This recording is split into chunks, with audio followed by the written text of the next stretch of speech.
ನನ್ನ ಹೆಸರು ಬೀರ್ನಳ್ಳಿ ಹನುಮಂತರಾಯಪ್ಪ ಅಂತ, ಸಿರಾ ತಾಲೂಕು, ತುಮಕೂರು ಜಿಲ್ಲೆ. ನಾನು ಈ ವಿಡಿಯೋ ಮುಖಾಂತರ ಘನ ಸರ್ಕಾರದ ಮುಖ್ಯಮಂತ್ರಿಗಳಾದಂಥ ಸಿದ್ದರಾಮಣ್ಣ ಸಾಹೇಬರಲ್ಲಿ ಮತ್ತು ಎಲ್ಲ ಸಚಿವ ಸಂಪುಟದ ಸಹೋದ್ಯೋಗಿಗಳು, ವಿರೋಧ ಪಕ್ಷದ ನಾಯಕರು, ಶಾಸಕರುಗಳಲ್ಲಿ ಅತ್ಯಂತ ವಿನಯಪೂರ್ವಕವಾದ ಮನವಿ. ಮಾನ್ಯರೇ, ಸಿದ್ದರಾಮಣ್ಣನವರ ನೇತೃತ್ವದ ಘನ ಸರ್ಕಾರ ಸುಪ್ರೀಂ ಕೋರ್ಟ್ ಆದೇಶದಂತೆ ಪರಿಶಿಷ್ಟ ಜಾತಿಯ ಒಳ ಮೀಸಲಾತಿಯನ್ನು ಜಾರಿಗೊಳಿಸ್ಬೋದು ಅಂತ ಹೇಳಿದ ನಂತರ ಇವರು ವಿಧಾನಸಭೆಯಲ್ಲಿಟ್ಟು ಮಂಡಿಸಿ ಅದನ್ನು ರಾಜ್ಯಪಾಲರ ಅಂಕಿತಕ್ಕೆ ಕಳಿಸಿದರು. ಆದರೂ ರಾಜ್ಯಪಾಲರು ಅದಕ್ಕೆ ಸಹಿಯನ್ನು ಹಾಕದಲೇ ಹಿಂತಿರುಗಿಸಿರ್ತಕ್ಕಂಥದ್ದು ಗೊತ್ತಾಗಿದೆ. ಇದಕ್ಕೆ ಕಾರಣ ಇನ್ನೂ ಒಳ ಮೀಸಲಾತಿಗೆ ಒಳಪಟ್ಟಂಥ ಎಡಗೈ ಬಲಗೈ ಸಮುದಾಯಗಳು ಮತ್ತು ಇತರೆ ಸಮುದಾಯಗಳು ಸ್ವಲ್ಪ ಗೊಂದಲದಲ್ಲಿದ್ದು ನ್ಯಾಯಾಲಯದ ಮೆಟ್ಟಿಲೇರಿರ್ಬೋದು ಅಂತ ನನ್ನ ಅನಿಸಿಕೆ.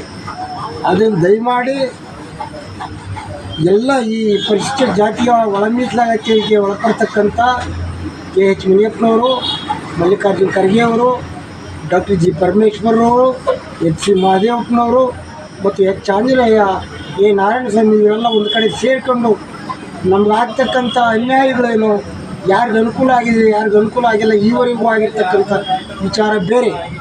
ಆದರೆ ಈ ಮುಂದೆ ಯಾರು ಸರಿ ಸಮಾನವಾಗಿ ಹಂಚ್ಕೊಂಡು ಹೋಗೋಣ ಅನ್ನೋ ತೀರ್ಮಾನಕ್ಕೆ ಬರ್ತೀರಾ ಅಂತ ಈ ಸಂದರ್ಭದಲ್ಲಿ ನಾನು ಆಗ್ರಹಿಸ್ತಾ, ಅದೇ ರೀತಿ ನಮ್ಮ ತುಮಕೂರು ಜಿಲ್ಲೆ ಸಿರಾ ತಾಲೂಕಿನಲ್ಲಿ ಪರಿಶಿಷ್ಟ ಜಾತಿ ಪರಿಶಿಷ್ಟ ಪಂಗಡಗಳ ಒಂದು ಕ್ಷೇಮಾಭಿವೃದ್ಧಿ ಸಂಘ ಅಸ್ತಿತ್ವಕ್ಕೆ ಬಂದಿದ್ದು, ಈಗಾಗಲೇ ಅದು ಮುನ್ನಡೆಯುವಾಗಿ ಕಚೇರಿಯನ್ನು ತೆರೆದಿದ್ದಾರೆ.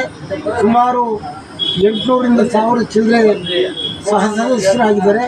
ಒಂದು ಕಾರ್ಯಕಾರಿ ಸಮಿತಿಯನ್ನು ಚುನಾವಣೆ ಮುಖಾಂತರವಲ್ಲದೆ ಅವಿರೋಧವಾಗಿ ಆಯ್ಕೆ ಮಾಡಿಕೊಂಡಿದ್ದಾರೆ.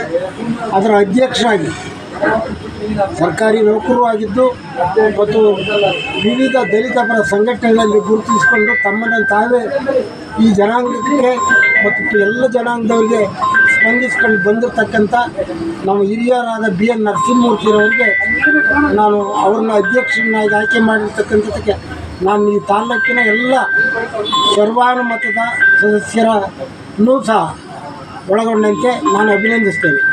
ಅದೇ ರೀತಿ ವಿವಿಧ ಕಾರ್ಯಕಾರಿ ಸಮಿತಿಯ ಸದಸ್ಯರುಗಳು, ಉಪಾಧ್ಯಕ್ಷರು, ಕಾರ್ಯದರ್ಶಿಗಳು ಯಾರ್ಯಾರಾಗಿದ್ದಾರೆ ಅವರೆಲ್ಲರಿಗೂ ನನ್ನ ಹೃತ್ಪೂರ್ವಕವಾದ ಧನ್ಯವಾದಗಳು. ದಯಮಾಡಿ ತಾವು ಈ ಪರಿಶಿಷ್ಟ ಜಾತಿ ಪರಿಶಿಷ್ಟ ಪಂಗಡದ ಒಂದು ಸೊಸೈಟಿಯನ್ನು ಯಶಸ್ವಿಪೂರ್ಣವಾಗಿ ಒಂದು ಬ್ಯಾಂಕ್ ಮಾದರಿಯಲ್ಲಿ ಮಾಡ್ತೀರಾ.